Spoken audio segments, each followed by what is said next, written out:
necesita ser enriquecido e iluminado por razones, por argumentos racionales, por variedad de perspectivas, por aportes de diversos saberes y puntos de vista, y que no excluye la convicción de que es posible llegar a algunas verdades elementales que deben y deberán ser siempre sostenidas. Aceptar que hay algunos valores permanentes, aunque no siempre sea fácil reconocerlos, otorga solidez y estabilidad a una ética social. Aun cuando los hayamos reconocido y asumido gracias al diálogo y al consenso, vemos que esos valores básicos están más allá de todo consenso.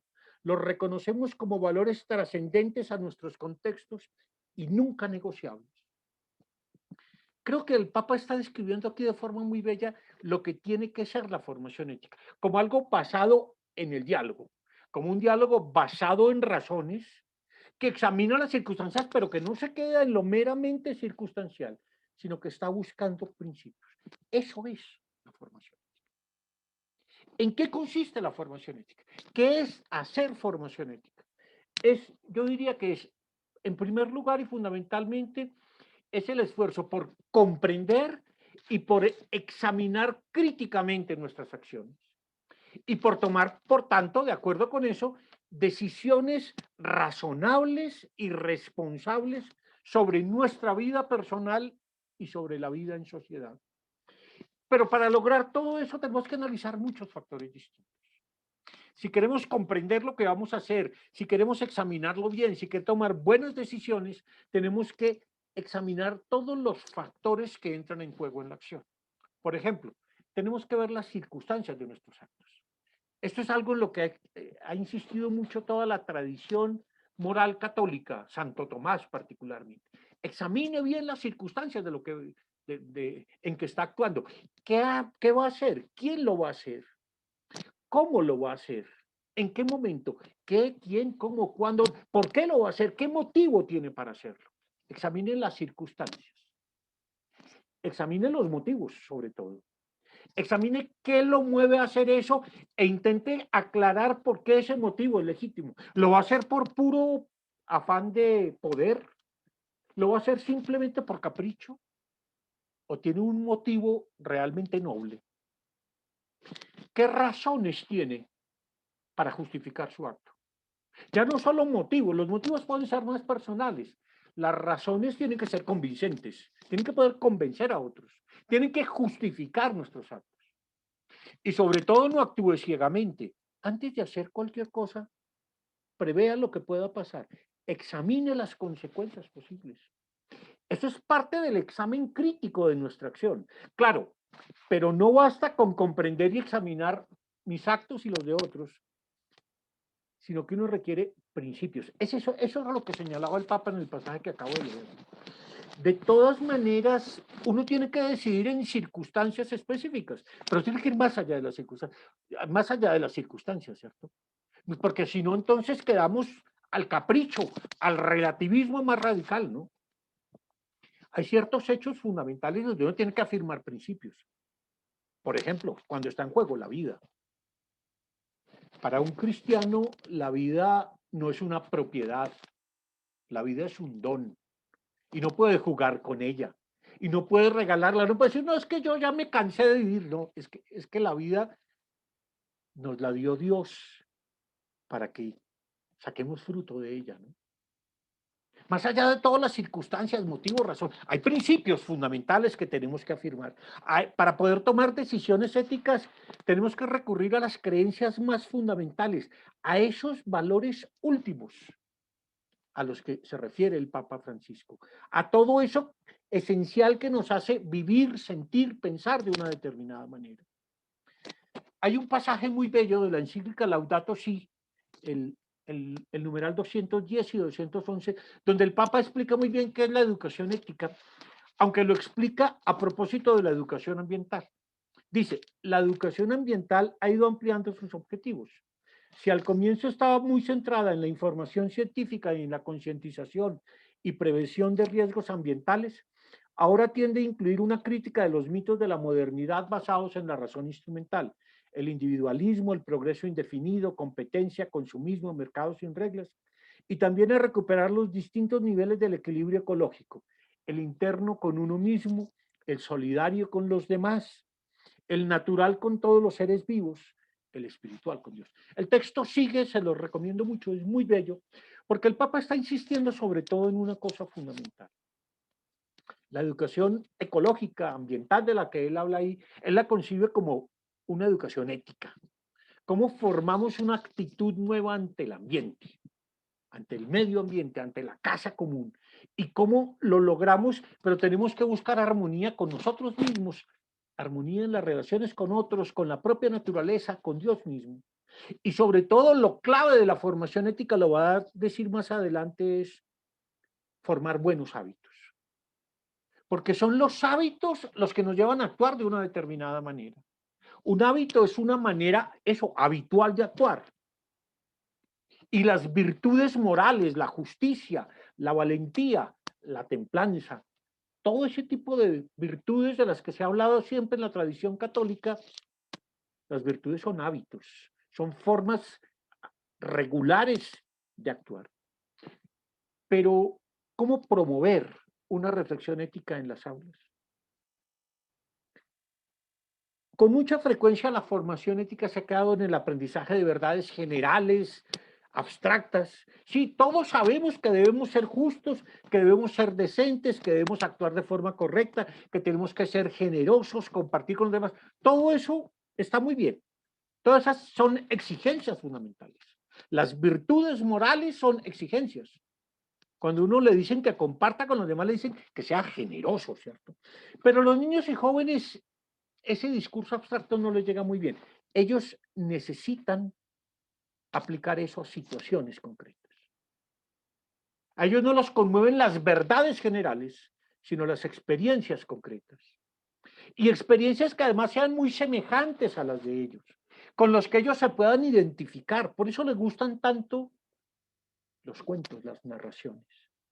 Si uno quiere promover una adecuada reflexión ética entre los niños y jóvenes, tiene que asumir una perspectiva narrativa, una perspectiva en la cual se parte de experiencias vividas por los propios niños y jóvenes. Muchas de ellas, además, narradas en primera persona por un niño que nos cuenta no solo lo que le pasa, sino las emociones que acompaña eso, los pensamientos que eso le suscita, sus reflexiones, el modo como están intentando comprender si actúan de forma justa o injusta, egoísta o si son amables con los demás, ¿cierto? Donde ellos puedan examinar distintas circunstancias, motivos, razones, consecuencias, todo eso de lo que hablamos previamente, que además estén llenas de situaciones morales en donde puedan examinar cada una de estas cosas. ¿Qué es ser amigo? ¿Se comportó como un verdadero amigo el personaje de ese cuento?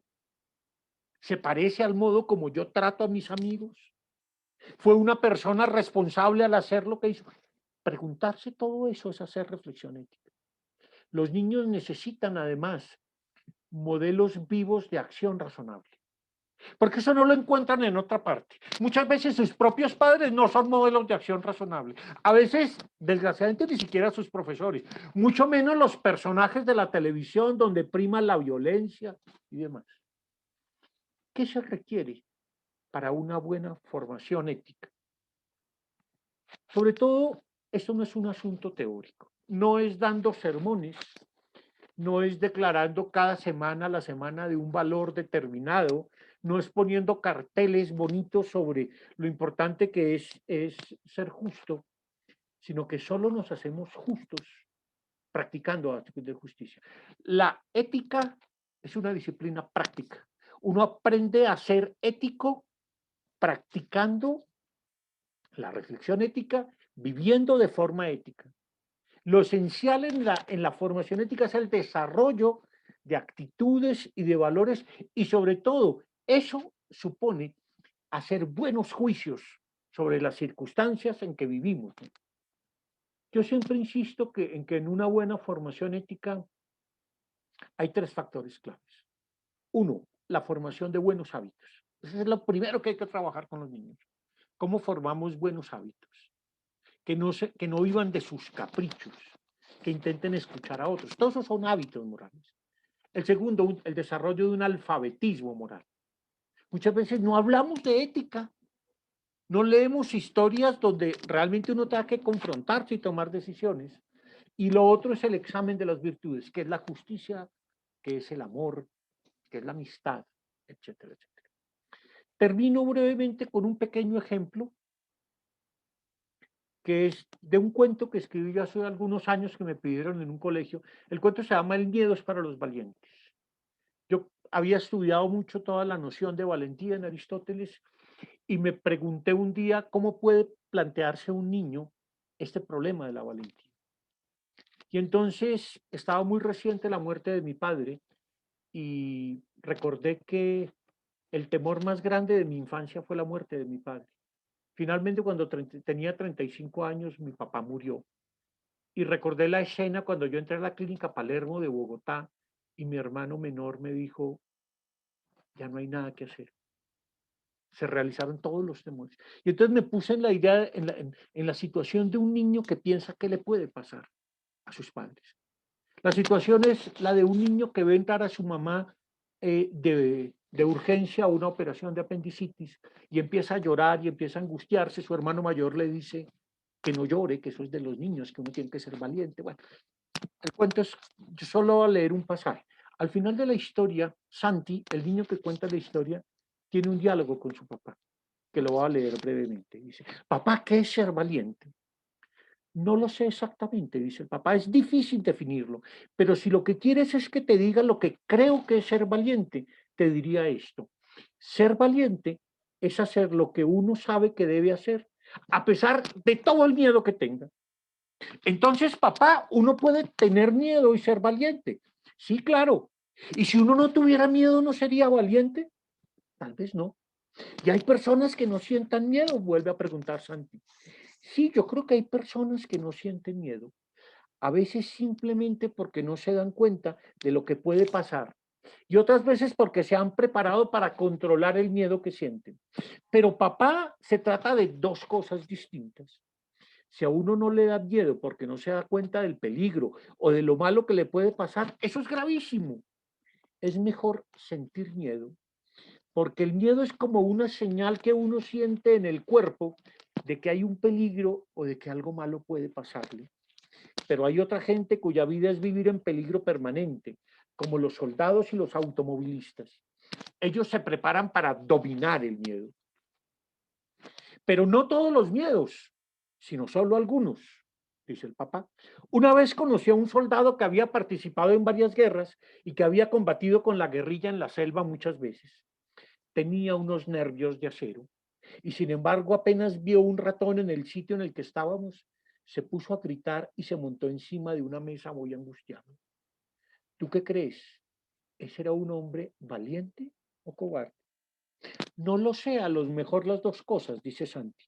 No, uno no puede ser valiente y cobarde al mismo tiempo, o lo uno o lo otro, pero sí se puede ser valiente en unas situaciones y cobarde en otras. Ese soldado era valiente en la guerra, pero lo dominaba el pánico cuando veía un simple ratoncito. Claro, ese es el punto importante. Una persona valiente puede tener miedo, pero no se deja dominar por el miedo. Me he pasado unos minuticos del tiempo que me habían asignado. No termino de leer la historia, queda todavía un pasaje, pero quería darles un ejemplo concreto de cómo se pueden explorar nociones éticas con un grupo de niños concreto en una clase a partir de una historia que les va a suscitar muchas preguntas, muchas inquietudes y muchas reflexiones. Muchas gracias. Diego, muchas gracias por su participación, gran aporte a nivel educativo. Para los rectores que acaban de ingresar, les doy el saludo. Por favor, las preguntas vayan indicándolas en el chat.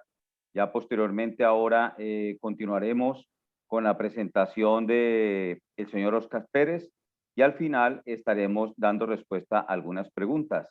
En este orden de ideas, tenemos también para complementar este sentido de educación ética de nuestras instituciones, el señor Oscar va a presentarnos el compromiso con el ciudadano de la Casa Común. Oscar es el secretario general de la Confederación Interamericana de Educación Católica, CIEC, máster en investigación en problemas sociales contemporáneos. Le doy el paso al señor Óscar Pérez. Buenas tardes, un saludo de la Confederación Interamericana de Educación Católica CIED. Somos la red más grande de educación católica de América y representamos el 35% de la escuela católica mundial. Y hoy celebramos el Día de la Tierra. Qué bonito día para festejar cómo la ONU declara el Día de la Madre Tierra. Pero resulta que, como dice el Papa Francisco en Laudato Si, la tierra llora, la tierra gime, la tierra grita. Porque de la misma manera como tratamos a las demás personas, hemos tratado a la tierra y entonces la hemos descartado, hemos generado tanto daño y tiene que ver con una dimensión ética que Diego mencionaba ahora, ¿no? Con esa dimensión de cuidado. Por eso quiero compartir hoy con esta ocasión del Día de la Tierra el mensaje que el Papa nos da a la escuela católica y cómo podemos organizarnos para cuidar precisamente la casa común. ¿Cuál es el compromiso? Y es el pacto educativo global que el Papa Francisco nos invita. En el año 2019, el Papa Francisco invita a la escuela católica, a la escuela en general, a firmar un pacto educativo por varias razones. Primero, por las señales que en ese entonces había, ¿no? Deterioro de la casa común, deterioro en las relaciones humanas, crisis en la política, en la economía, en la sociedad. Y entonces la pandemia nos llegó en marzo, el 11 de marzo del 2020, la OMS declara el COVID como una pandemia. Y entonces la pandemia vino a acelerar todas estas brechas educativas que hoy nos estamos viendo afectados en América Latina. A pesar de todas estas crisis, se nos dice que la escuela católica en América Latina vamos a perder el 40% de estudiantes de colegios privados y el otro 60% ¿qué vamos a hacer? Por eso la escuela católica tiene un compromiso en medio de esto. Los invito entonces a escuchar el siguiente video.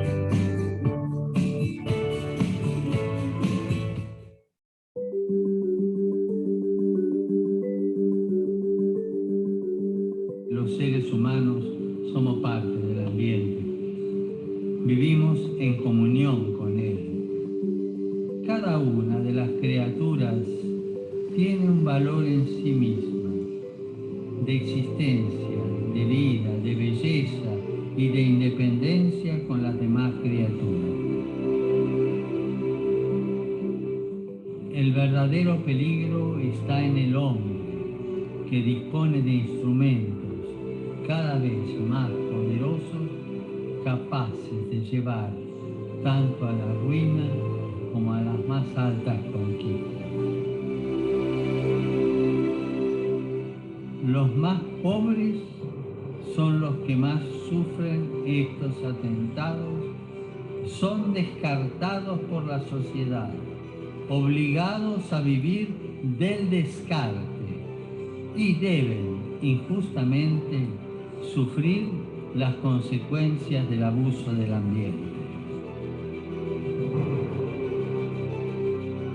La crisis ecológica, junto con la destrucción de buena parte de la biodiversidad, puede poner en peligro la existencia misma de la especie humana. Y entonces lo primero que nosotros vemos hoy en el Día de la Tierra, retomamos una frase de San Francisco de Asís que sale en Laudato Si: alabado seas mi Señor por la hermana nuestra Madre Tierra. Todo buen hijo cuida a sus padres. ¿Cuál es la falla que hemos tenido como seres humanos?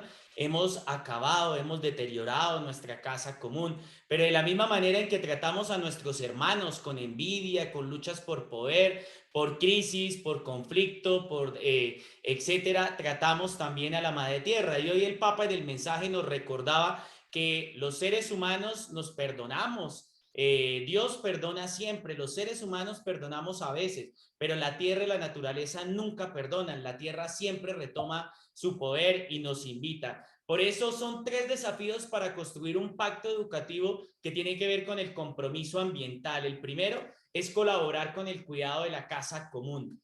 Se supone, nos dice la ciencia, que hay 51.000 toneladas de gases que producen el efecto invernadero. Es decir, los seres humanos producimos 51.000 millones de toneladas al ambiente, que causan estragos en la capa de ozono en la atmósfera. Se dice que con la pandemia se redujo un 5%. Es decir, que nosotros estamos acabando con la única casa hasta el momento donde existe y donde hay vida. Por eso no solo se trata de cuidar la casa común, sino se trata de cuidar la vida que hay en ella. Porque la Tierra es producto de muchos años. La historia, la ciencia nos dice que son 13 billones de años que se produce el Big Bang, 7 billones de años que aparece la Tierra, 4 billones de años que aparece la vida. Todos venimos del primer ser vivo. Aparece la vida y 8 o 10 millones de años aparece el ser humano. Somos la última especie en aparecer en la Tierra, la única especie que cree, piensas, siente, la única especie que tiene esa dimensión espiritual y estamos llamados a cuidar no solo la casa común, sino también toda forma de vida que hay en ella. Pero este cuidado nos llama a un segundo desafío que es muy importante y tiene que ver con la encíclica Fratelli Tutti, aprender a ser hermanos y hermanas. Cuán difícil nos es aprender a convivir, cuán difícil nos es aprender a desechar la cultura del descarte, cuán difícil nos es dejar a un lado tantas situaciones de odio, de división. Por eso el llamado del Papa Francisco es a tener valentía para superar la división, a tener valentía para dejar a un lado nuestros egos, los sentimientos de creernos superiores a los demás. Ya Diego hablaba en uno de sus documentos que compartía ese profundo antropocentrismo, de creerme el centro del universo para cederlo precisamente a otros. Y una de las tareas del liderazgo que nos propone el Papa Francisco es desarrollar la humildad, que cuánto nos cuesta, ¿no? ¿Cuánto nos cuesta? Porque quizás las luchas por el poder, las luchas por ser reconocido, se nos va a un lado con un medio de una pandemia. La pandemia es producto del deterioro ambiental.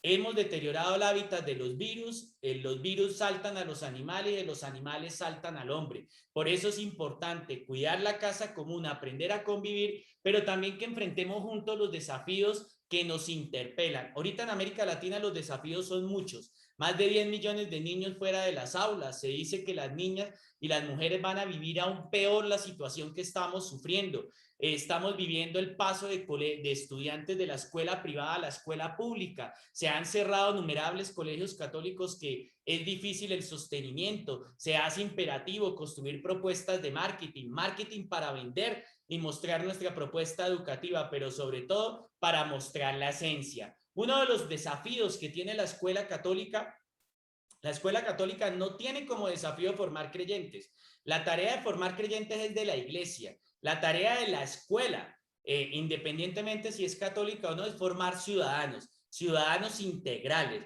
Y ciudadanos integrales, como dice el Papa, nosotros desde la Confederación reconocemos que son 10 las dimensiones de la formación integral y una de ellas es la dimensión espiritual, porque la dimensión espiritual es la que me hace sentirme conectado a todo, hace desarrollar ese sentido de conexión y ese sentido de interdependencia. Por eso nosotros desde la CIE proponemos acciones concretas para construir ese pacto educativo. Cuando el Papa lanza un pacto educativo, parte del Laudato Si, del compromiso ambiental, porque es que resulta que no podemos hablar de educación si no hablamos de la vida. Y entonces nos damos cuenta que no basta conocimiento. Uno de los problemas que la UNESCO ha reflexionado en estos tiempos de pandemia es que la escuela no formó para vivir en una pandemia. Nos informaron de que hubo durante la historia pandemia, la gripe española y todo, pero nunca formó para vivir en medio de una pandemia. Y entonces la gran invitación es que no basta el conocimiento, necesitamos una nueva conciencia, necesitamos transformar la mente. Y necesitamos transformar la mente, pasar de ese antropocentrismo a un biocentrismo. Necesitamos transformar la mente para pasar de esa mentalidad de puño cerrado. Hay una analogía que establece muy bonita, que nosotros vivimos en una mentalidad de puño cerrado. Y tenemos que pasar de la cultura del puño cerrado a la cultura de la mano extendida. Y para eso es necesario cambiar estos paradigmas que quizás nos hemos formado, hemos construido, el individualismo, el antropocentrismo, el consumismo desmesurado, para tener algo que es necesario cambiar el corazón. Sí, podemos cambiar las ideas, pero si las motivaciones no cambian, va a ser muy difícil llevar a cabo esas ideas. Por eso es necesario jugar mente y corazón para transformar la vida de los niños, de los jóvenes, para que haya ese sentido de interdependencia. Pero también necesitamos reinventarnos como seres humanos. Y entonces, en numerosos encuentros que hemos tenido, la gente dice, pero reinventarnos como seres humanos y ya somos humanos. Nos hace falta reinventarnos como seres humanos. Y reinventarnos como seres humanos porque nos hemos vuelto competitivos, nos hemos vuelto agresivos, porque a veces las luchas por sobresalir nos lleva a acabar y destruir al otro, a veces el dinero, a veces el afán de reconocimiento, tantas cosas nos lleva a dejar a un lado lo que nos hace verdaderos seres humanos. Y entonces, ¿cómo podemos reinventarnos como seres humanos? Potenciando todo aquello que nos hace humanos. Y potenciando todo aquello que nos hace humanos, como la gentileza, la compasión, la misericordia, el sentido del humor, el amor como fenómeno biológico, ¿sí? El sentido de llamarnos, de comunicarnos, de estrechar lazos de comunión. Eso es lo que nos permite reinventarnos como humanos.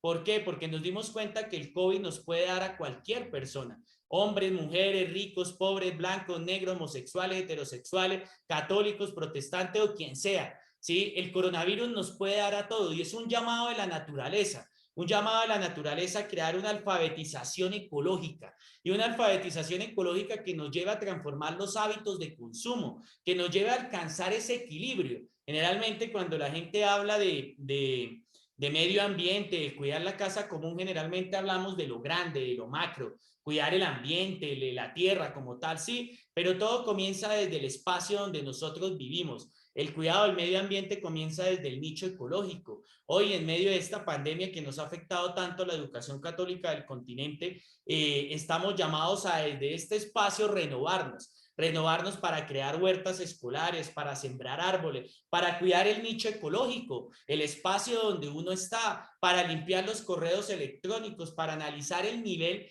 de consumo, nivel de carbono que estamos generando y también de dióxido de carbono que estamos generando al ambiente o de contaminación. Por todo esto nos hace necesario rescatar la inteligencia cordial, sensible, emocional y espiritual. Después de la pandemia del COVID, se nos dice que vamos a sufrir una pandemia terrible emocional, ¿sí? Vamos a sufrir problemas emocionales, depresión, tristeza, soledad. Nuestros niños y jóvenes van a llegar desanimados en muchos aspectos y situaciones de la vida. Esto nos hace necesario potenciar esa inteligencia espiritual que viene de lo emocional, pero también que me hace sentir conectado con los otros. Reconocer que soy uno más en este proceso evolutivo de la naturaleza y que estoy llamado a cuidar.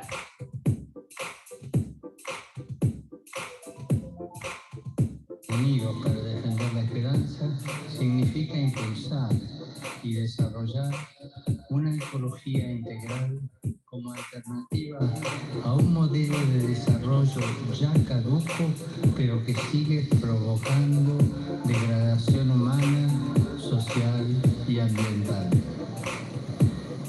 Y esto exige escuchar, reconocer y respetar a las personas y a los pueblos locales como interlocutores válidos. La degradación del medio ambiente, lamentablemente, no se puede separar de la degradación moral de nuestras comunidades. Y entonces, cuidar el mundo que nos rodea exige primero cuidarnos a nosotros mismos. Esa pedagogía del cuidado que tanto se habla, ¿no? Cuando uno cuida, las cosas duran más. Pero el cuidado está asociado a una implicación afectiva. El cuidado de la naturaleza parte del cuidado a sí mismo y tiene que ver con cuidar nuestros sueños, con nuestros anhelos, cultivar esa esperanza, ¿no? Pero también constituirnos en un nosotros, el implicarnos que el cuidado del otro también implica precisamente salir de sí. Y para salir de sí significa romper con ese individualismo para ir a cuidar a otro, para construir proyectos comunes que nos llevan. Tenemos un desafío que afrontar. Tenemos una realidad medioambiental cada vez más dura, una situación que nos arrastra y no podemos permitir que nos arrastre porque es necesario enfrentar todos juntos. Dios, que es tan amante de la vida, no va a permitir que la vida perezca, nos va a llevar más bien al contrario, a cuidar toda forma de vida y sobre todo a potenciar lo que estamos haciendo. Por eso es importante que las acciones que nosotros podamos hacer desde la escuela nos lleve en últimas a que haya una relación amorosa hacia la naturaleza, pero también hacia toda forma de vida. Una preocupación por conservarla. Qué bonito, muchos colegios católicos han potenciado el espacio de sembrar árboles. Un árbol produce el aire para 4 personas, pero que nos lleva a actuar con precaución ante las agresiones y males que puedan ocurrir, pero también a crear estrategias de apoyo, de protección, de descanso. Esta es una situación que implica la vida misma y es una situación que no es solo los profesores de medio ambiente, porque generalmente todas las situaciones ambientales, entonces es el profesor de ciencias naturales. Esto tiene que ver con la vida. El COVID en este momento ha matado 3.200.000 personas, pero la contaminación causa en el mundo 7 millones de muertes. Y lo peor es, no solamente es esto, sino que las partículas que nosotros aspiramos no solamente nos causan enfermedades, respiratorias, sino también están llegando al corazón. Y algunos estudios de la Organización Mundial de la Salud nos dicen que esas micropartículas o nanopartículas también están llegando al cerebro y puede causar entre un 10 y 20% son causantes del Alzheimer, del Parkinson. Y algunos se atreven a decir que posiblemente estamos generando una sociedad o una generación menos inteligente que la otra por las habilidades cognitivas. Así que cuidar la casa común es un asunto de vida. Cuidar todas las especies que nos rodean y que tenemos es un asunto de respeto incondicional, pero también generar estrategias para que nuestros estudiantes sean ciudadanos ecológicos, ¿sí? Y ciudadanía ecológica se crea cuando somos capaces de modificar los hábitos de consumo que tenemos y somos capaces de generar experiencias que nos lleve a transformar los niños y jóvenes que tenemos, pero también nosotros que somos los adultos. Y termino con esta frase que desde la CIEC hemos aspirado en los libros que vemos. A ustedes, Santillana, les obsequió el libro Cuidar la Casa Común, un aporte al pacto educativo que hicimos conjuntamente con la CIEC. Para nosotros creemos que el gran reto de la educación en todas sus formas es ser una de las energías más eficaces para crear una conciencia y unas prácticas que apunten hacia otro tipo de mundo. No podemos seguir inertes ante la situación que estamos viviendo. El último estudio que acaba de develar hoy el presidente de Estados Unidos en la cumbre que están teniendo ambiental es que entre el año 2030 y el año 2040 vamos a vivir los azotes del cambio climático. Ya estamos viendo desplazados climáticos, ya estamos viendo los efectos del clima, estamos viendo la pandemia. Es hora de actuar. Generalmente el ser humano actúa cuando ya tiene el problema encima. Es hora de crear una ciudadanía ecológica y por eso la principal tarea de la Escuela Católica es formar al ciudadano, pero el ciudadano que esté alfabetizado, primero ecológico, segundo una alfabetización fraterna. Tenemos que dar las claves para para construir una sociedad fraterna. Y por último, también tenemos que dar las herramientas para construir una alfabetización espiritual. La vida espiritual es la que me hace sentir conectado con todo, me hace ser parte, y la vida espiritual es la que me permite reconocer que el otro no es mi enemigo al que tengo que atacar, sino es mi hermano al que tengo que cuidar. Por eso desde la CIEC queremos compartir este espacio porque todo está conectado, el cuidado del medio ambiente, pero también el compromiso que desde la educación tenemos que hacer para responder a los principales desafíos a los cuales nos enfrentamos. Muchas gracias. Oscar, muy amable. Muchas gracias a usted por acompañarnos en esta ponencia. Nuevamente para los rectores que han ingresado, muy buenas tardes. En este momento hay unas preguntas que le doy paso a Pedro para que la puedan hacer formuladas al doctor Diego y a usted, Oscar, si es tan amable, y posteriormente ya continuaremos con el señor Carlos Garnica. Entonces, Pedro, por favor, le doy paso. Perfecto, Reinaldo, muchísimas gracias. Bueno, muy buenas tardes para todos. Don Diego Pineda, en el chat nos dejan la siguiente pregunta. Si por favor nos quisiera contestar.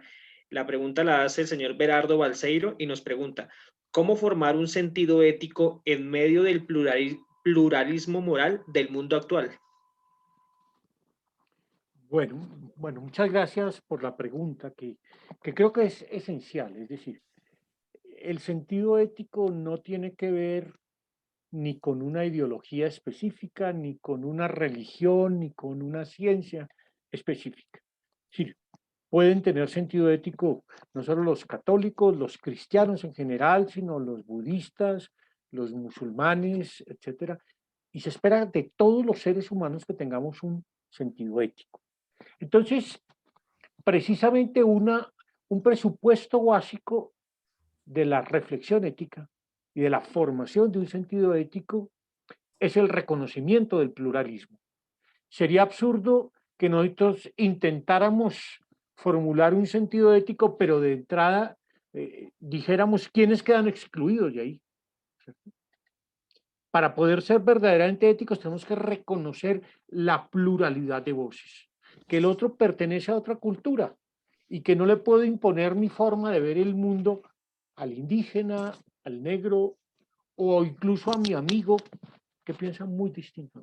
Entonces, el pluralismo es un presupuesto esencial de la vida ética en una democracia. ¿Cómo formar ese sentido pluralista, ese sentido de un pluralismo moral en el mundo actual? Bueno, lo primero es convocando a todos. Lo primero es escuchando a todos.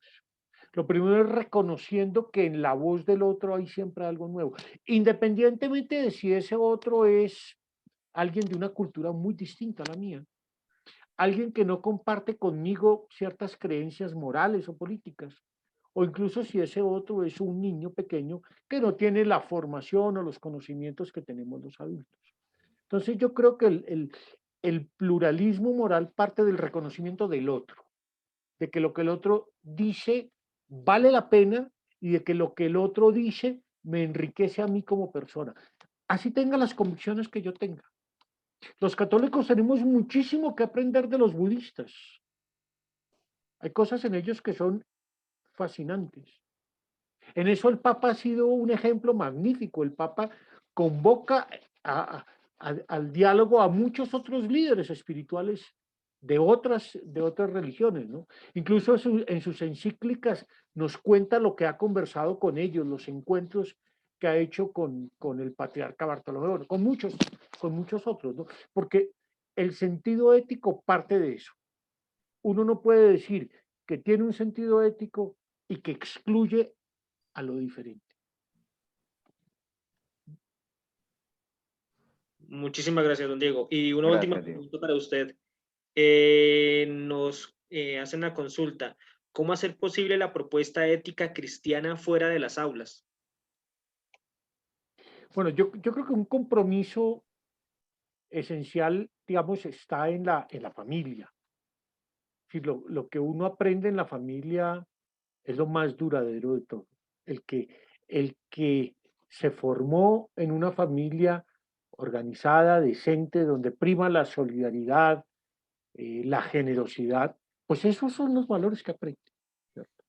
Quien se forma en una familia donde hay agresividad, donde se lucha por el beneficio económico, pues eso siempre termina mal, ¿no? Entonces, el día de mañana terminan peleando por una herencia o simplemente se disgustan por cualquier cosa, etc. Pero más allá de la familia, hay muchos espacios de formación ética que hoy en los que hay que trabajar hoy. Voy a poner solo un ejemplo, el de los medios de comunicación. ¿Cómo hacer un trabajo serio de ética de la comunicación? Ese es un tema central en el mundo de hoy. Por ejemplo, en el manejo de las redes sociales. Hay un trabajo ético muy fundamental que hacer. El modo como se manejan las redes sociales hoy en día, donde se lapida a la gente, donde cualquiera es capaz de promover cualquier cosa sabiendo que es mentira, eso supone, eso es miserable. Eso es un atentado contra la democracia. Gente dedicada profesionalmente a cultivar una versión de las cosas. Gente dedicada profesionalmente a crear rumores para dañar a otros. Y uno los ve en los medios de comunicación. No necesito dar nombres concretos porque muchos de ustedes los conocen. Es decir, ese es un punto clave, es decir, cómo formar una ética de la comunicación basada en el respeto del otro, reconociendo la diferencia. No se trata de que estemos de acuerdo, se trata de que sepamos disentir de forma razonable y decente, sin maltratar, sin insultar, sin descalificar. Más allá de la escuela hay mucho trabajo ético que hacer y el mundo de las redes sociales requiere de una ética muy bien elaborada. Muchísimas gracias. Bueno, tenemos una última pregunta para el señor Oscar Pérez y es, ¿cómo integrar en nuestro currículo una cultura del cuidado de la casa común? Es que es un asunto de vida y uno de los principales problemas que tenemos en la escuela es que nuestro currículo es netamente conceptual, basado en contenidos, y la UNESCO nos llama precisamente a que los contenidos tienen que ver con la vida, con la situación, con el contexto en el que estamos viviendo. Por eso el Papa Francisco en el Congreso Mundial de la Educación del 2015 nos invitaba a que todos los principales problemas que vive la humanidad deben tocarse en el aula, deben reflexionarse en el aula. Y el problema de la vida, el problema del cambio climático es un problema de vida. Entonces debe hacerse curricularmente de todas las áreas. Desde, pues en la escuela católica hablamos de evangelizar el currículo, ¿no? No se trata solo de enseñar los nombres de los ríos, se trata de cuidar el agua. No se trata solo de enseñar las capitales de los países, se trata de reconocer que hay personas con culturas, con situaciones distintas que podemos aprender a convivir, como hablaba Diego, desde esa ética. El Papa lo habla mucho desde la cultura del encuentro. Por eso la escuela católica debe ser un lugar de encuentro, donde aprendamos a encontrarnos católicos, protestantes, ateos, quienes, blancos, negros, y entonces el currículo debe favorecer ese lugar, esa cultura del encuentro, esa cultura de la reciprocidad, pero también debe favorecer esas alfabetizaciones que insistí tanto, ¿no? La alfabetización ecológica que nos lleva a modificar los hábitos de consumo. La escuela católica debe llevar una alfabetización espiritual, porque hemos formado en América Latina muchos religiosos, religiosos del sentido seres religiosos, ¿no? Seres que van a misa, seres que hacen mercado, dan mercado los primeros viernes, pero cuando salen de la escuela no se llevan nada, entonces son los dirigentes políticos, y entonces formamos muy buenos seres religiosos, pero hay que alfabetizarnos espiritualmente para sentirnos conectados. Y por último, la alfabetización fraterna, ya Diego lo hablaba ahora desde el punto de vista ético. Cuando no nos gusta a alguien, lo atacamos. Cuando no nos gusta a alguien, podemos inventar cosas de él por debajearlo. El Papa siempre habla que en las salas de profesores se vive el terrorismo del chisme, ¿no? O en las empresas encontramos el canibalismo laboral. Entonces el compromiso del medio ambiente no es solo por sembrar árboles, es un compromiso también por cuidar toda forma de vida en ella. Y toda forma de vida es lo que el Papa ha mantenido en Laudato Si, en Fratelli Tutti, y en los documentos en el que nos invita precisamente a renovarnos como seres humanos y a convertirnos en otro tipo de ser humanos para el mundo que nos necesita. Como él dice, nadie se salva solo, nos salvamos en conjunto. Y la respuesta frente al COVID, ahorita que se nos viene el apartheid vacunal, el apartheid climático, todo lo que se nos está viniendo, exige respuestas conjuntas. Y si la escuela católica no está unida para enfrentar, pues vamos a vivir las consecuencias que estamos sufriendo en toda América Latina. Muchísimas gracias. Muchísimas gracias, Oscar. Muchísimas gracias, doctor Diego Pineda, por sus grandes aportes. Muy amable por compartir con todos estos rectores y todo este grupo de personas muy interesadas en este nuevo tema de educación. Damos paso al señor Carlos Garnica, es hermano salesiano, el cual nos va a hacer la presentación del programa Escuela Católica 360. Carlos, por favor, damos paso. Bueno, muy buenas tardes para todos. Qué bueno saludarlos, que estoy viendo por acá el chat, amigos, personas conocidas. Una alegría, un saludo para todos. Bueno, entonces les voy a presentar, vamos a tener en este momento una experiencia. La experiencia la hemos llamado, estoy compartiendo pantalla. Ay, espera un segundo.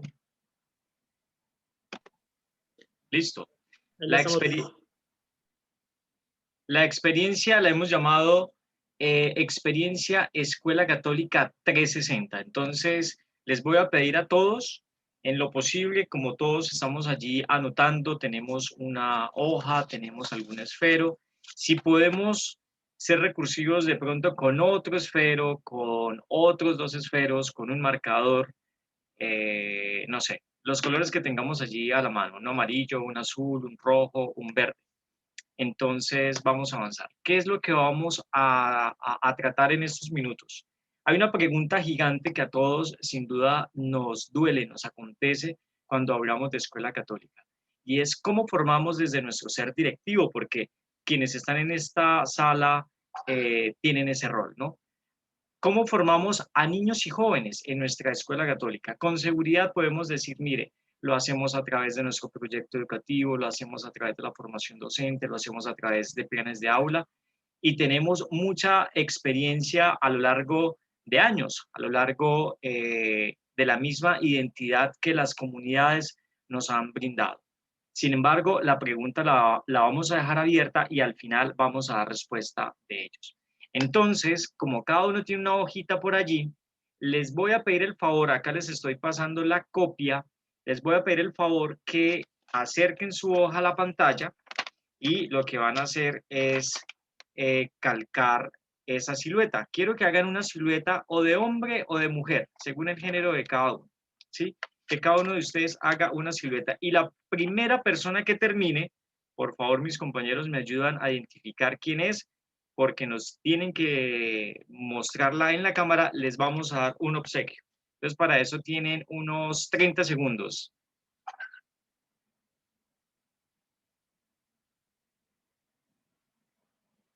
¿Listo? ¿Cómo vamos? 15 segundos. ¿Alguien ya terminó? Y diga, ¿yo? Yo, ¿Quién es yo? una amiga suya. A ver, quiero ver la cámara porque no lo veo, no la veo. ¿No lo ve? No estoy viendo. Pues raro Ah, ya, que ahora sí estoy viendo. Ah, hermana Nora, muy bien. A ver, hermana, ¿dónde está esa silueta? ¿No la ve? Otra vez, muy bien, perfecto. Entonces, por favor, César, anota los datos y ahora al final le hacemos llegar a la hermana y le indicamos cuál va a ser el premio. Sigo avanzando. Ya identificada nuestra silueta, quiero que ahora vamos a identificarnos en esa silueta, vamos a colorear. Por eso les decía, si tienen ustedes un color, bien sea azul, bien sea verde, un esfero, un marcador, un resaltador, el hecho es que podamos entendernos en esta silueta. Entonces, acá vamos a hablar es de la identidad carismática, que es eso que está muy adentro de nosotros, que nos identifica. Y quiero que en cada uno de los colores vamos a comenzar a colorear. Ojo, atentos, en el color número 1 que ustedes elijan, van a colorear sus deseos, cuáles son sus sueños, cuáles son sus anhelos, dónde los identifica. En el color número 2 que cada uno de ustedes escoja, van a dibujar, van a colorear en su cuerpo esos temores, ¿dónde los ubica? De pronto en el estómago cuando me duele, de pronto en la cabeza cuando estoy muy estresado, las manos cuando me sudan, en fin, no sé. Hay tantas formas de manifestar en nuestro cuerpo. Y en tercer lugar, vamos a colorear nuestros sentimientos. De pronto, el sentimiento que es lo que perdura, el amor, la gratitud, todas estas cosas que están muy presentes en nuestra vida diaria y que siempre las manifestamos, siempre las expresamos con una sonrisa, con un abrazo, en fin, hay tantas manifestaciones. Y para eso, el que primero termine, sin duda, va a tener también otro premio. Ya no puede ser la misma hermana Nora, pero hermana, sigue el concurso. Entonces, acá les estoy colocando abajo una paleta de colores con alguno de esos significados. Sin embargo, nos vamos a centrar en estos 3 colores. Apenas terminen, igualmente quiero ver cada una de sus siluetas coloreadas. Entonces, me imagino que va a salir así algo multicolor. A ver, ¿cómo vamos?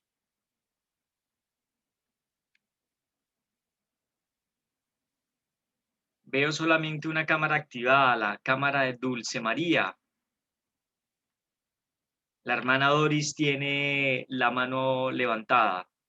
Bueno, ¿cómo vamos? En tiempo, solamente 30 segundos más porque tenemos que avanzar.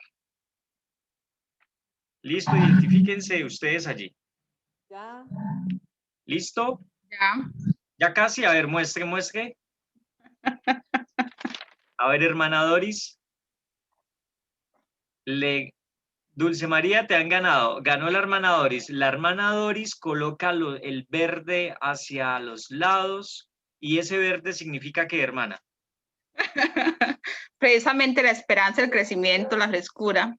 ¿Y lo identificaste con qué? ¿Con deseos, temores, sentimientos? Con sentimientos. Con sentimientos. Bueno, muy bien. Entonces, ¿y alguien más tiene por allí solamente para ver? Dulce María, colocaste azul, colocaste como que el corazón tal vez, ¿cierto? No, así, ahí tengo yo identificado el azul, el número 1, que son los deseos, el deseo del corazón en compaginación con la mente. El número 2, el color rojo, perdón, el color marrón, el café, los temores. También el temor un poco en la cabeza, en el pensamiento, en lo que nos manipula muchas veces.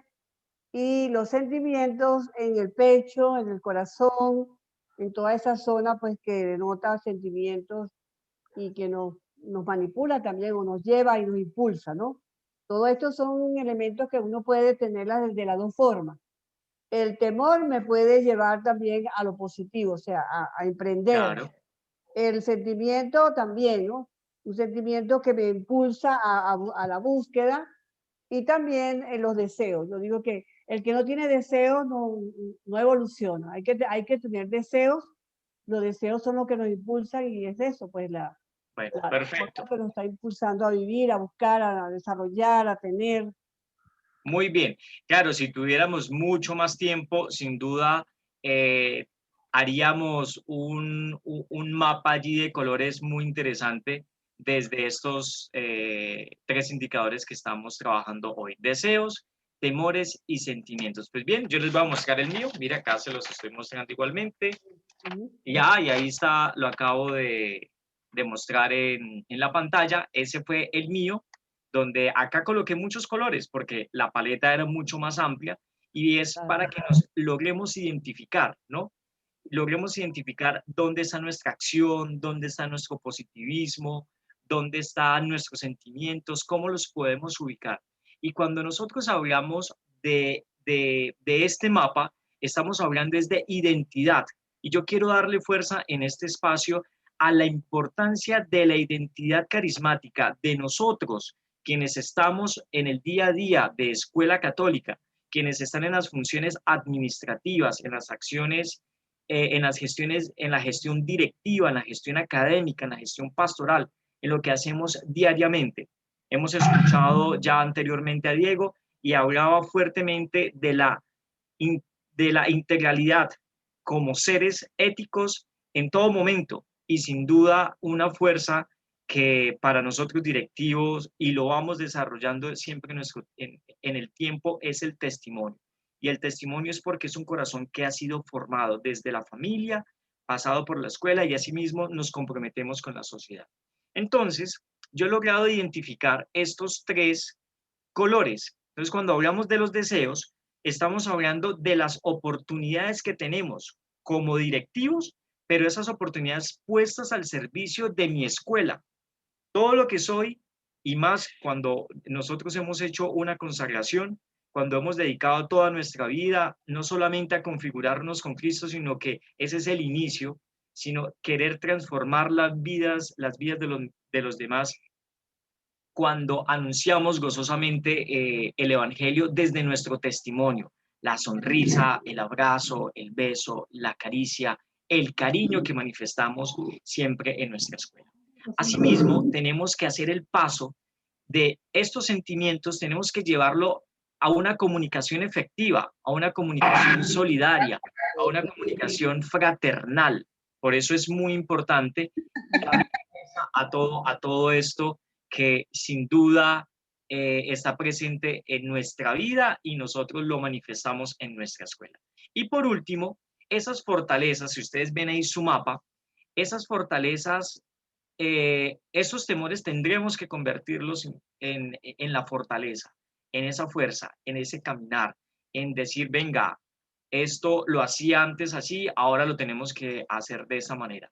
Ahí es donde, cuando recuerdan ustedes la caja esta que vieron ustedes, no podemos derramar vino nuevo en odres viejos. Sin duda necesitamos toda una condición para que la experiencia en la escuela sea distinta, pero tenemos que transformarnos, no solamente, lo decía Oscar, tenemos que transformarnos en mente, en corazón. Yo añadiría un poco, el espíritu tiene que ser un espíritu nuevo, un espíritu que salga, que quiera arriesgar, que quiera decir, mira, esta es mi identidad cristiana, mi identidad católica, y la quiero transformar, la quiero poner al servicio de la escuela, al servicio de los demás. Ese es el ejercicio que queremos hacer en este proyecto de Escuela Católica. Entonces, ¿cuál es el objetivo que nos hemos planteado? Queremos contribuir al fortalecimiento de la identidad del proyecto educativo de Escuela Católica, porque nos duele, porque nos acontece diariamente, porque nos interesa mucho la formación de nuestros docentes, de nuestros directivos, porque queremos que, diríamos en términos salesianos, queremos formar a niños y jóvenes como buenos cristianos y honestos ciudadanos, comprometidos con el mensaje, comprometidos con la palabra, comprometidos con una identidad carismática que es permeada en un currículo, en un plan de estudios, y asimismo lo vive, lo testimonian los docentes. Es por eso que les planteamos entonces esta ruta. Estamos hablando de un proyecto, lo llamamos Escuela Católica 360, donde queremos darle fuerza a el fortalecimiento del ADN de la pastoral educativa. Esta pastoral que a veces cuando lo presentamos a otras personas, como que no entienden muy bien esto que es la pastoral. Algunos lo relacionan únicamente con la dimensión religiosa o con la evangelización que hacemos en nuestros colegios, y no, es mucho más amplio.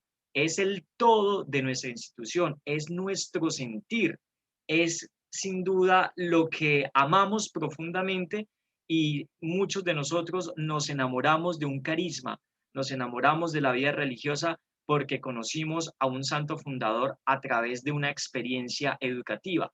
Esto entonces quiere decir que debemos transformar nuestros planes de estudio, debemos hablar al 100% de un currículo evangelizador, un currículo que sea coherente primero con la identidad carismática, espiritual, pedagógica y pastoral de mi carisma. Estoy hablando en mi caso de salesiano, pero alguien, acá ustedes representan a sus comunidades, La Salle, el Instituto de San Antonio de Padua, las Dominicas de la Presentación, los padres escolapios, las madres escolapias, las religiosas de Santa Catalina de Siena. En fin, cada uno de nosotros particularizamos nuestra experiencia educativa, y es acá donde nosotros queremos ayudar con este proyecto que les estamos presentando.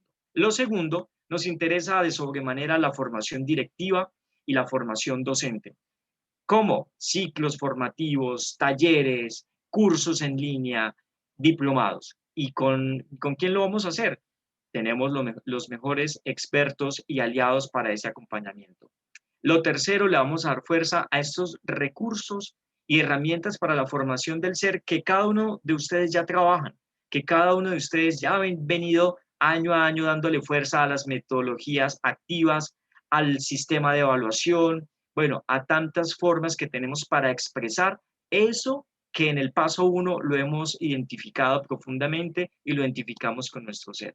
Y finalmente, en el paso 4, la comunicación de las buenas prácticas mediante estrategias de comunicación, mediante estrategias de posicionamiento, estrategias donde la marca de cada uno de nuestras comunidades, de cada uno de nuestros colegios, sea visible, no solamente ad intra, sino también ad extra, cuando nos acercamos con un proveedor, cuando nos acercamos a un ente distinto.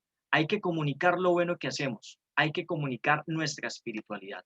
Eso es lo que les estamos ofreciendo a ustedes con este proyecto que se llama Escuela Católica 360. Y así como inicié, así voy a terminar, y acá vendría mi tercer premio, porque el primero se lo llevó la hermana Nora, el segundo premio fue más ágil la hermana Doris, porque lo presentó primero, aunque quedamos allí también en punta con la otra religiosa, que se me escapa el nombre en este momento. Y esta pregunta Dulce quisiera, María. bueno, hermana, entonces si quieres, para que no quedemos ahí incompletos, la pregunta: ¿cómo formamos desde nuestro ser directivo a niños y jóvenes en nuestra escuela católica? ¿Cuál sería el aporte? ¿Cómo creerían ustedes?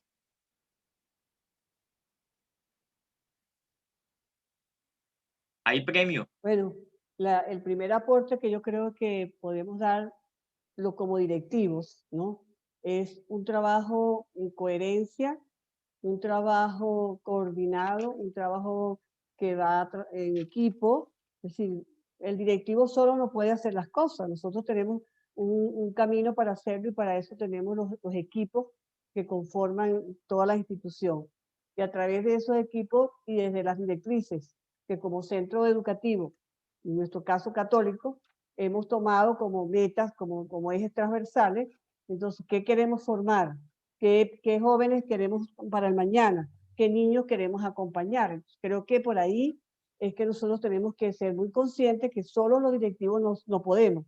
Tenemos que contar con una comunidad educativa que también esté impregnada de los valores y también del proyecto educativo que nosotros queremos implementar en la escuela. Y no solamente eso, sino identificados con eso para poder entonces hacer una acción que nos permita a todos caminar sin empujarnos unos a los otros, sino cada quien desde el rol que les corresponde vivir y desarrollar, y de esa manera vamos todos pues contribuyendo a que esos jóvenes vayan viendo un trabajo que va en coherencia, que va cohesionado, que va dirigido, que va acompañado y que sobre todo tiene unas metas, tiene una misión y tiene una visión. Parece que eso es fundamental. Perfecto, hermana, muchas gracias por tu aporte. Dulce María, ¿de qué colegio eres? Yo, Inmaculado Corazón de María de Bosa, yo soy misionera claretiana. Ok, perfecto.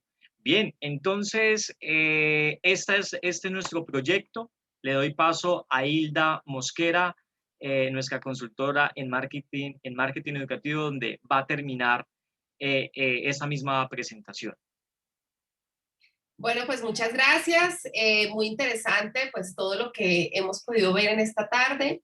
Y bueno, para continuar este proceso, pues desde Santillana hemos querido desarrollar un programa de acompañamiento para los colegios de escuela católica, abordando ciertos puntos que hemos considerado que podemos tener en cuenta para apoyar a las instituciones educativas en este trabajo de fortalecimiento de la identidad, de nuestra identidad cristiana, a partir de una visión carismática que tenemos, por supuesto. Entonces voy a compartir en este momento mi pantalla. Sí, a ver, acá lo tenemos, me confirman si la están viendo, por favor. Ya, Hilda, ya vemos, ya lo vemos. Perfecto. Entonces, pues desde Santillana, como les decimos, ponemos a disposición hoy de nuestros colegios este proyecto de acompañamiento para fortalecer la identidad carismática.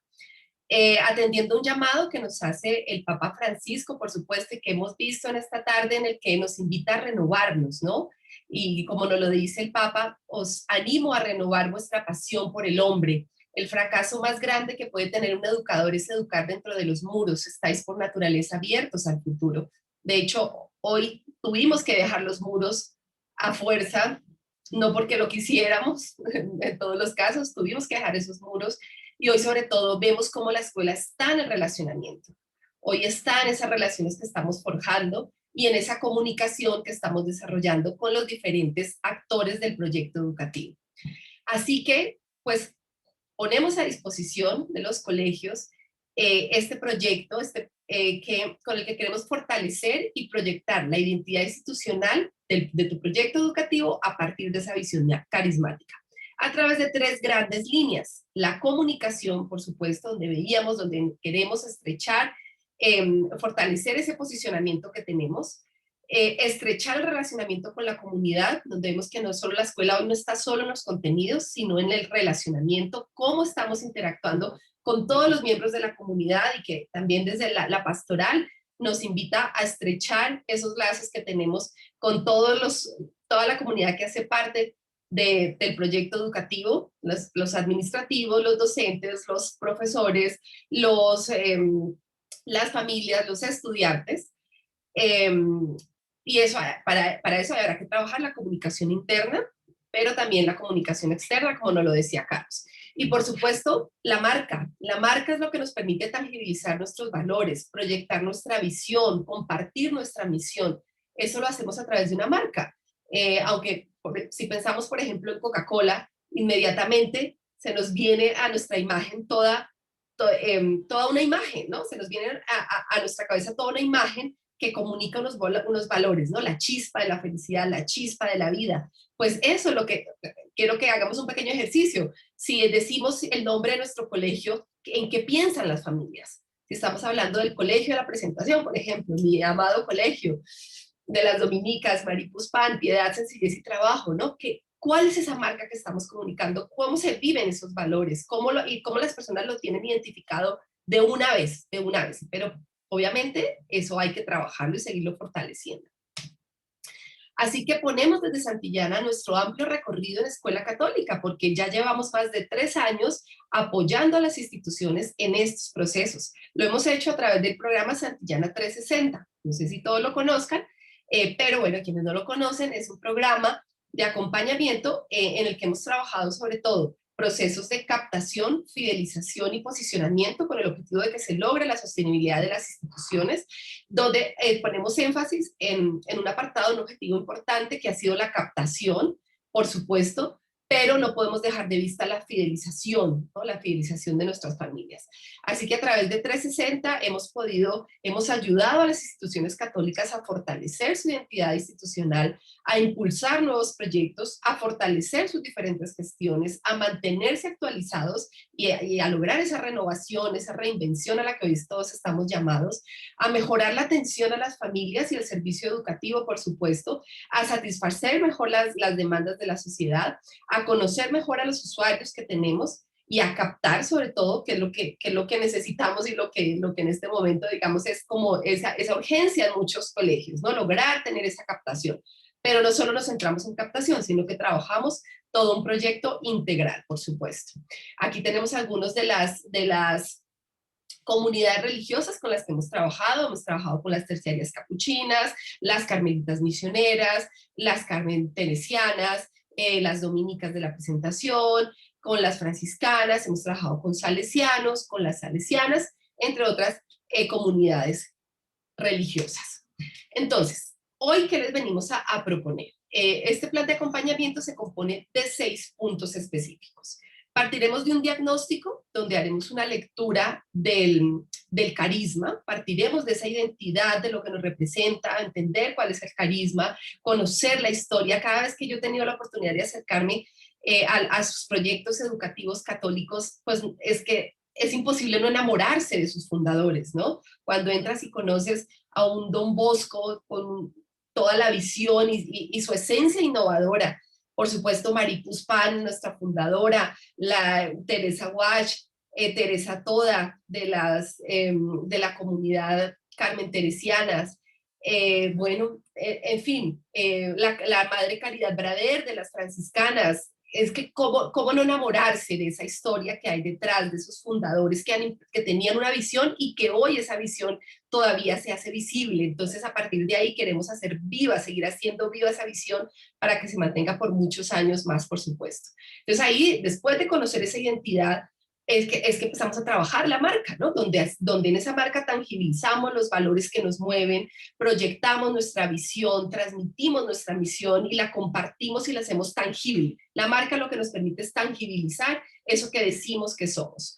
y planteamos un plan, de redundancia, desarrollamos un plan de comunicación en el que nos permite tangibilizar todo eso que nos hace únicos, ese valor diferencial. Trabajamos el sentido de pertenencia, porque por supuesto todos integramos esta comunidad y el proyecto educativo lo formamos todos, y hoy más que nunca las familias y los directivos estamos sacando adelante el proyecto, pero también pues los estudiantes, también los directivos, los docentes. Entonces ahí hacemos todo un taller en el que redescubrimos esa pasión por el hombre, ¿no? Como nos lo decía el Papa Francisco, redescubrimos esa misión que tenemos y nos la apropiamos, que a veces se nos queda ahí un poco como en retórica, pero necesitamos volverla carne, ¿no? Hacer la palabra carne.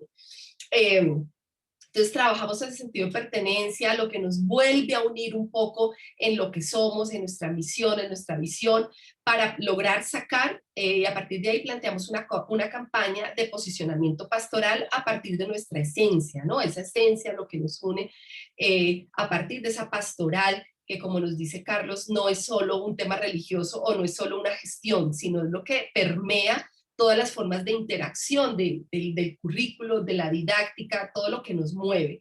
Y por supuesto definimos unos KPIs o unos indicadores de gestión para conocer el impacto de todas estas estrategias que vamos a hacer y hacer una planificación para el resto del año, por supuesto. Entonces, ¿cómo lo vamos a hacer?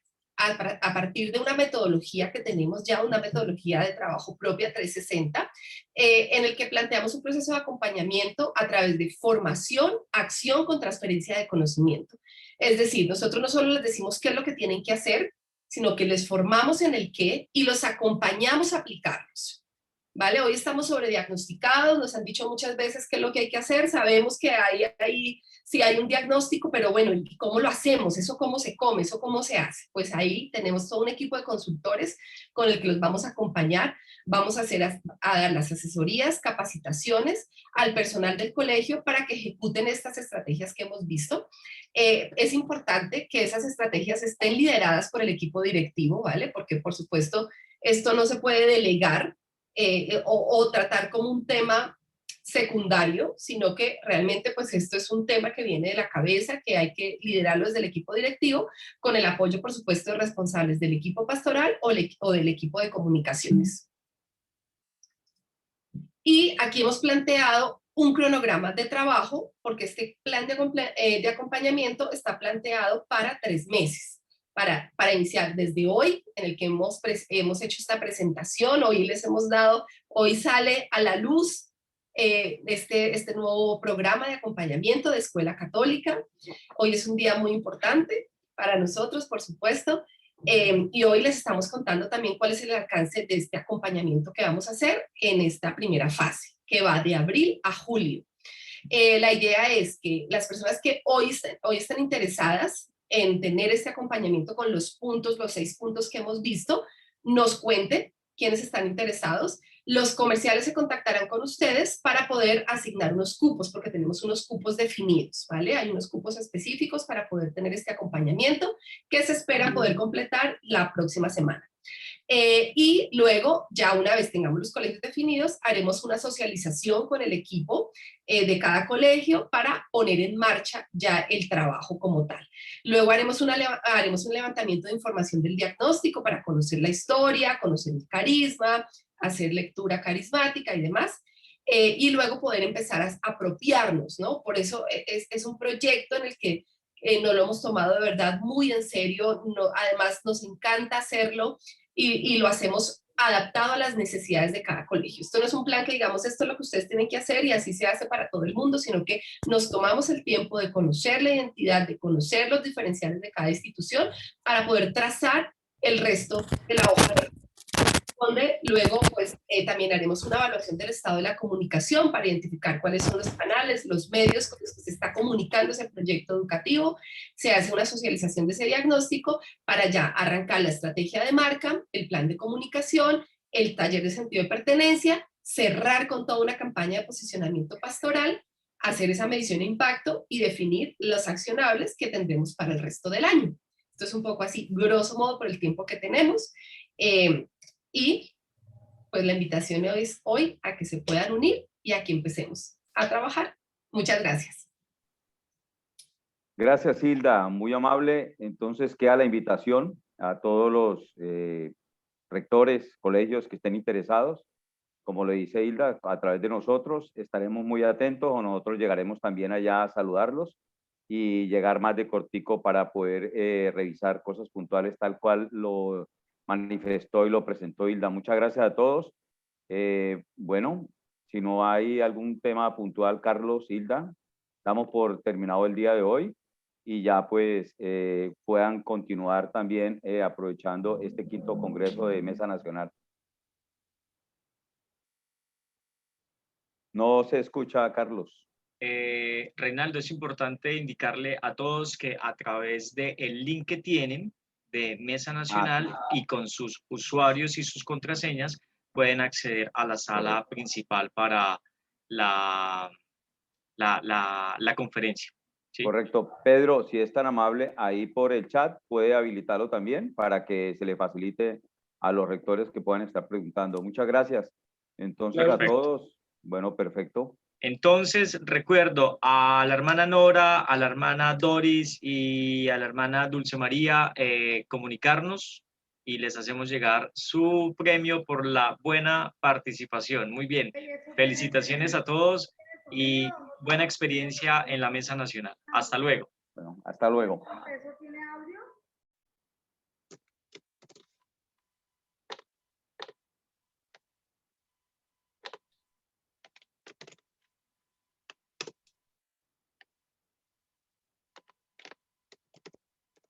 Bueno, yo aprovecho para despedirme. Mañana nos vemos nuevamente, ¿no? A las 2. Reinaldo. Sí, ¿A qué hora señor, mañana? ¿A qué hora? a la ¿A misma qué hora hora. mañana? Mañana las 2. 1:30 entonces. Por 1:30. favor, sí, a las 1:30. Por favor, nos quedamos el grupo que estamos acá. Pedro, si quiere ya deja de grabar y el grupito que estamos liderando esta parte nos quedamos, por favor. Perfecto, claro que sí, Reinaldo.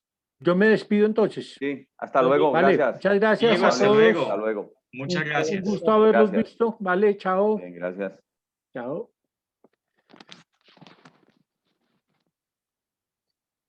Ya, Pedro, para que entonces quite ahí la grabación, por favor. Perfecto.